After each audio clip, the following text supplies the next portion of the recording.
Yo, what's up guys, it's Abdullah here from Ather Gaming, and I'm coming at you guys with a very highly requested.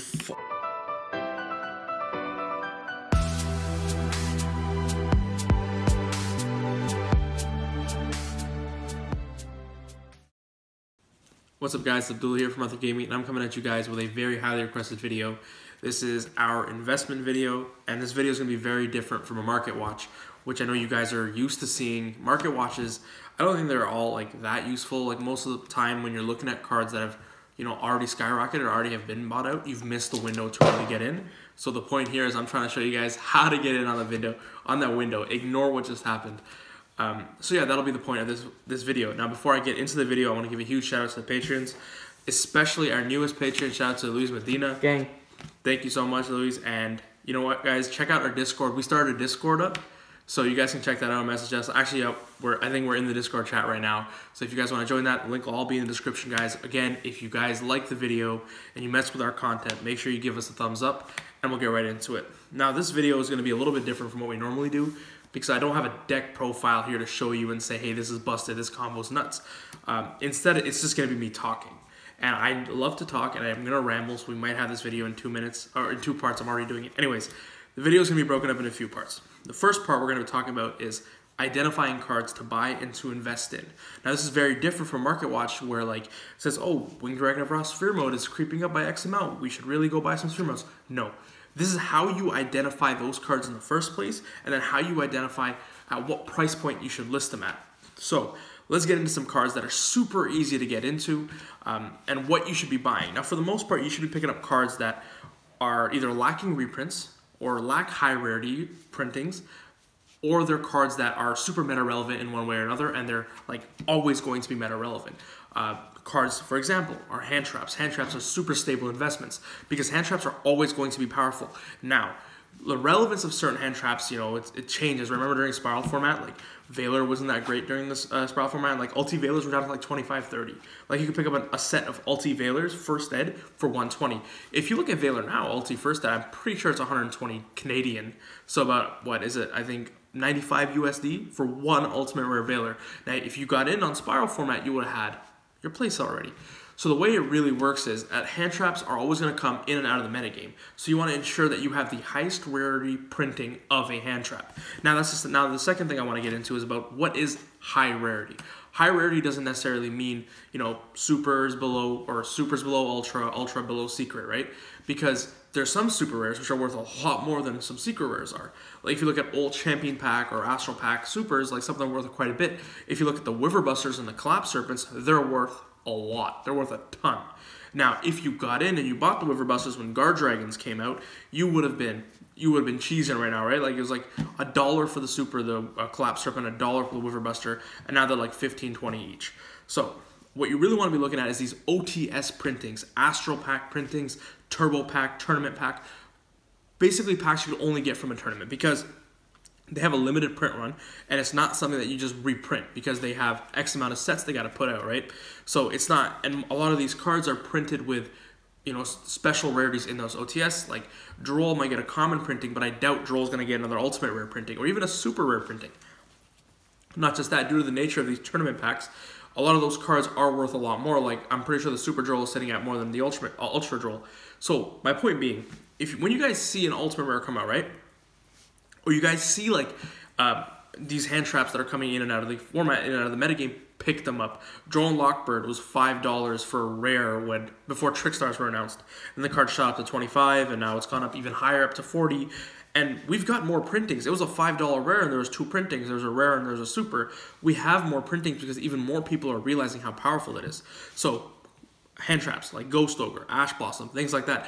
If you want to invest in something, make sure you invest in the highest rarity, or a rarity that you think is not going to get reprinted for the nearby future. And you can even look at the future. Dual power, we know, is all ultra rares, right? That means all the hand traps in dual power are going to be ultra rare. Would I be buying ultra rare Ash Blossoms? Absolutely not. No way. Would I be buying secret rare Ashes? That's a different story. And not just that, buying secret rares, people who are willing to spend that money on secret rares, they want it to be first ed, right? So people are, if you're going to spend $50, $60 on a card, you want that card to be in the highest rarity, right? Like, I'll pay $5 more to have a first ed stamp if I'm willing to pay $60 in the first place. That's why you want to be picking up cards in first edition for the most part. Not because you want a rarity horror flex, but because you want to be able to move them later on. Now the next thing is staples and side deck staples and main deck staples. These are cards that'll always have value because they're always going to see play. An example of this is Winged Dragon of Ra Sphere Mode. Now when Sphere Mode came out, it was about $10. I'm talking about the reprint, the super rare and circuit break. This is during Spiral format. Sphere Mode was about a $10 card, and then Goki really kicked off, and now it was around 10 Canadian, 8 USD, right? About that. About that. But then, fast forward a few months, and Sphere Mode had dropped down to something like $1 or $3-4, I think it was. And now with Thunder Dragons, it shot back up to 10. Now, if you bought it at 3, you'd be cheesing again. You have +6 value on there. But how do you know about Sphere Mode? Well, Sphere Mode is a staple in the side deck to deal with, big spam board decks, right? Like, you're putting out a bunch of negates. How do you deal with the negates? Distribute them with Sphere Mode. Not just that, but Sphere Mode is better when there's decks that don't need or require their normal summon. For the example, like Thunder Dragon Dangers and Danger variants, they don't care about the normal. They'll sacrifice their normal on Sphere Mode. And on the same topic as Sphere Mode, Denko Sekka, you don't need your normal. Like, if you're playing a deck that doesn't need its normal, Denko's an absolute blowout, the same way Sphere Mode is. So the way you identify these cards that are really going to spike are, one, are they staples? Are these cards generic or generic enough to see play? Two, what is the current metagame, or what are you forecasting for the future? Looking at Japan is a very good way to forecast for the future and understand that, hey, this deck is coming out. It's probably going to be broken because in Japan it's doing very well. Now, Salamangreats are doing amazing in Japan. But when Salamangreats came here, people thought that, oh, this deck is not going to do that great because we have dangers. When Pendulum Magicians, when Spirals came out, and then we had, people were saying, oh, it's a fragile deck. Like over here in the TCG, we have different archetypes and we're going to see how it does. And Spirals just stomped it. So now people were saying, oh, well, Striker is full power here. Like, Salamangreats won't do that great. It's their worst matchup. And Salamangreats are doing amazing. So the point is that you can use the OCG and say, hey, this card is really good. This archetype is really good. Let me get in on the ground level. Now, so if we had, let's put it into some practical applications. We move forward and we look at what product is coming out and what sets are coming out. We look at Dark Neostorm. So for Dark Neostorm, how do you get yourself prepared for Dark Neostorm? Well, you look at the archetypes that are in Dark Neostorm and cards that will really impact the metagame. Now, off the top of my head, some of the most powerful cards in Dark Neostorm are Miko, the World Chalice, the level 5 Denglong Synchro Monster. Insane. The card is nuts. So you know that card is going to be very powerful or very influential in the meta. You might not know like exactly what deck it'll be played in, but you know it's going to be played. Yeah. So this is a little side topic. You know how we know if a card is really broken? How? First of all, we read the card, but like the real reason is Who reads? we have this like philosophy that if a card has 3 effects, it's probably a broken card, or it's probably super powerful. Look at the True Draco spells and traps; they all have 3 effects. Look, if a card has 3 effects, it's probably insane. Now let me give you guys another example. So Dark Neostorm, we'll talk about Dark Neostorm quickly. I just want to move on to the Pendulum deck that's coming out, or not Pendulum, but Endymions. the Endymions, yes, yeah. exactly. Spellcaster Command, the rework of that deck. And I know you guys have seen some of the cards that have been leaked for it, and they're insane. Deck profile coming soon. Now, if we see what's in the Endymion list and we see what's in Japan, like, yeah, Japan has taken out reprints, or we take out reprints from Japan, but Soulburner was a little bit different. I'd rather say that Soulburner is the exception to the rule. But if you look at the Japanese list, they're not getting Master Cerberus. They're not getting Jackal King. These are cards that only have 2 printings. Now, Jackal King is already at $20. And if we know what like the ceiling for Ultra Rare, I'd say it'd be at about $40. Yeah. Is Jackal King going to be a $40 Ultra Rare? No. No. So I personally believe no, because I think there's going to be so many other decks that you can play. And with a card that only has 1 printing, it is maybe due for a reprint, but if it doesn't get the reprint in that structure deck, that card is going to spike. Mythical Beast Master Cerberus is another card. It's about $10 right now. For now. That's a $10 secret rare. Yeah. Now, if you guys remember, after the first YCS, that hit like $45 when it was played in the Pendulum list. So Cerberus is a card that you could really look into and say, hey, Spellcaster's Command, or the Spellcaster's Command deck is coming out. In Japan, it doesn't have a reprint. Maybe I should pick this up. Now, where is Cerberus going to last? Or where is Cerberus going to land, sorry? Like, if you're paying $10 for it now, you want to make X amount on that initial investment. So what do you sell Cerberus at? And when do you sell it? Well, so this is what I'll say. Let's say you spend $10 on your Master Cerberus. You pick up your playset for yourself because you want to play Endymion, and then you pick up extras because you think that $6 or $7, whatever it is right now, is too low for the card. What you do is you go on eBay, you go on TCG Player, whatever your method of selling is, and you list it for $15, let's say.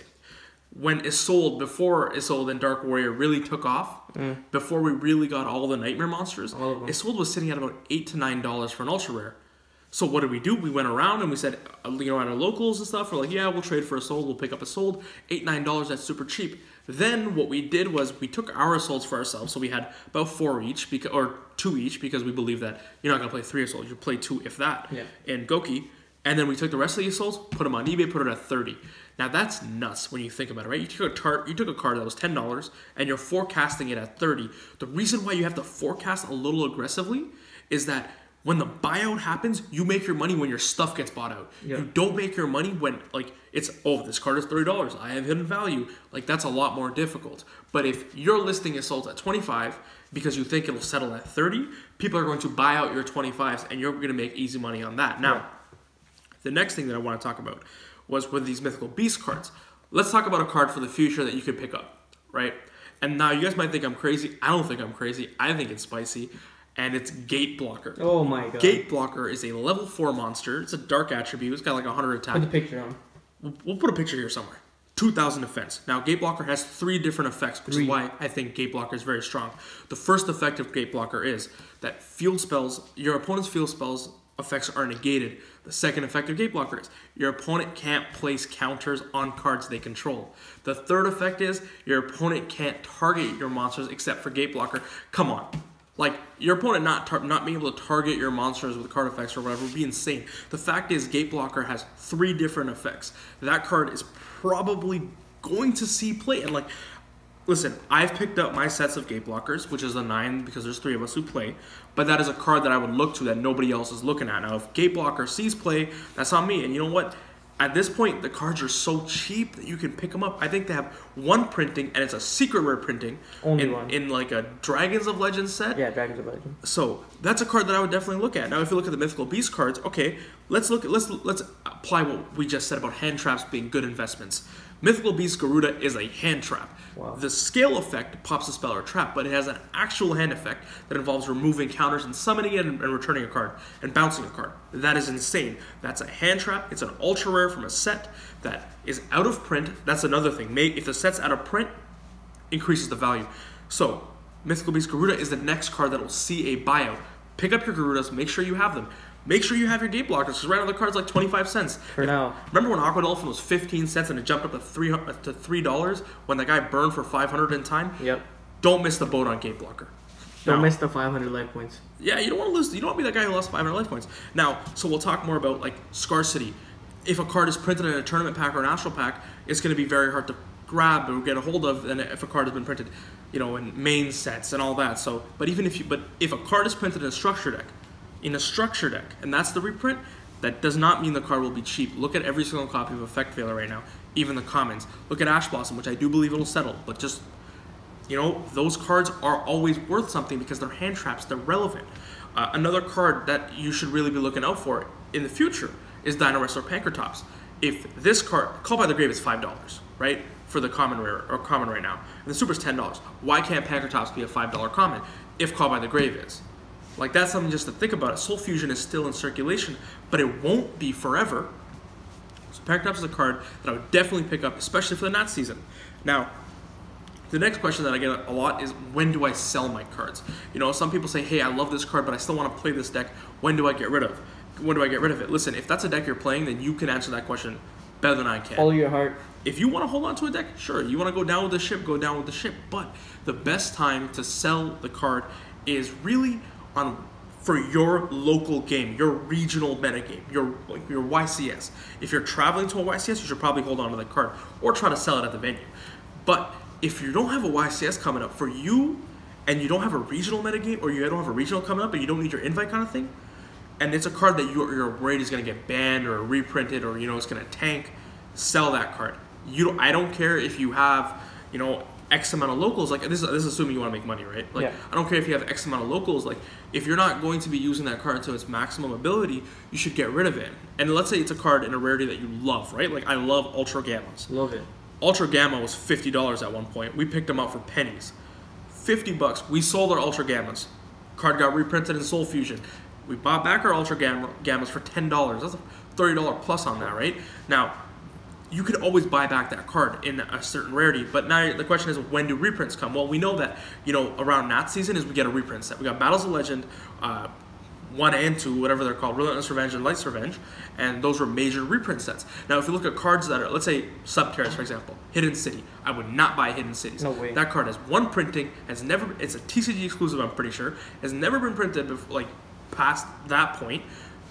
It's going to get a reprint. The Subterra monsters are going to get a reprint, probably before Nats, in whatever our, you know, reprint set is before Nats. That's an archetype I would stay clear from. Now, why? Well, first of all, I don't believe that Subterrors are, you know, I think they're kind of a flash in the pan, because they were, and so for that, I wouldn't invest in Subterrors personally, just because of the proximity of a reprint. Now, I'll probably get reprinted in the new BLR. Yeah, wouldn't that make sense? Yeah. I mean, like, with Konami, they can fucking do anything, and, like, we don't know. But, like, that would make sense to me. Absolutely. Now, the bigger thing about... Now, let's look at Thanos and Extravagance, right? So, we were buying Thanos's at 60, 70 bucks, right? Canadian, obviously. So, your American players, about 45, 50 USD. Now, we read the card. We said, this card is insane. I want to play this card in almost every single deck, either in the main or in the side. I'm going to make sure I have my copies. And at 60, I said... You know what? If Impermanence is 120, why can't Thanos be 120? Especially when you start hearing about reprints and, like, case ratios and things like that, right? So I'm like, all right, well, I'm going to pick up my Thanoses. So me, Hamza, Talha, me and my two brothers, we got our Thanoses at about $60 to $70 each. Now, people are saying, oh, well, that's still insane. Like, you spent, you know, $210. In another video, I'll explain to you guys how we went from 9 structure decks to the collection that we have now. And so, like, for Thanoses, that's a card. It's like 140 or sorry, 140 Canadian. It's like 100 USD or 110 USD.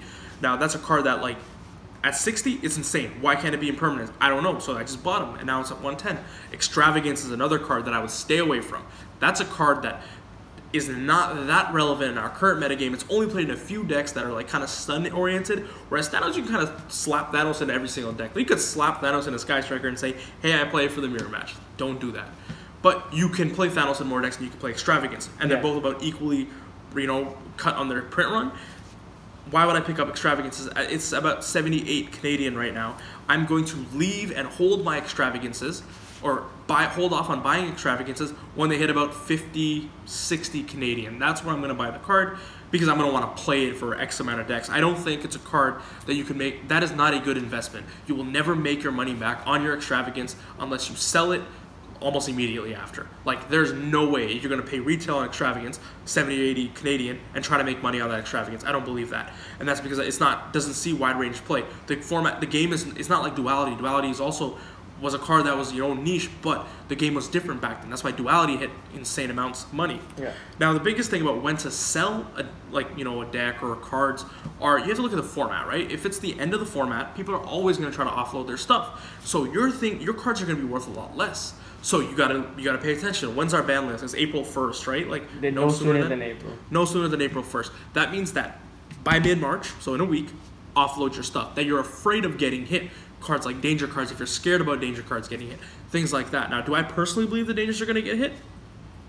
Maybe. They need that Dragon Booter treatment. Dangers have to get hit so hard to kill the deck. Okay, Nessie, the card is busted. Tsuchinoko, the card is busted. Jackalope, $40 for an ultra rare Canadian, that's too much. That's way up here. Like, Double Helix was 40 Canadian, and that deck was tier 0.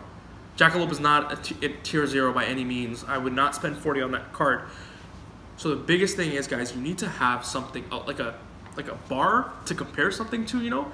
Like, you have, oh, this card was $40 in its heyday. Let's look at the meta, how many people played the deck, what's the environment like. Yeah. And so you say Helix was 40 bucks. People were winning YCSs. The Spirals took 27 out of, or 28 out of top 32 when the deck was just released. Jackalope or Danger decks are not doing the same thing. If you look at the UDS, we had 7 Striker, 7 Salamangreats, and then I think it was 1 Danger and 1 Danger Thunder. And then, so 1 Pure Danger, 1 Danger Thunder? 1 Danger Zombies, 1 Danger Thunder. Okay, so Dangers took 2 out of the top 16. Salamangreat took 7, Striker took 7. That means that 14 decks out of top 16 were not playing the Danger strategy. So that's something that I just want to talk about, guys, quickly, about where to really put your money into.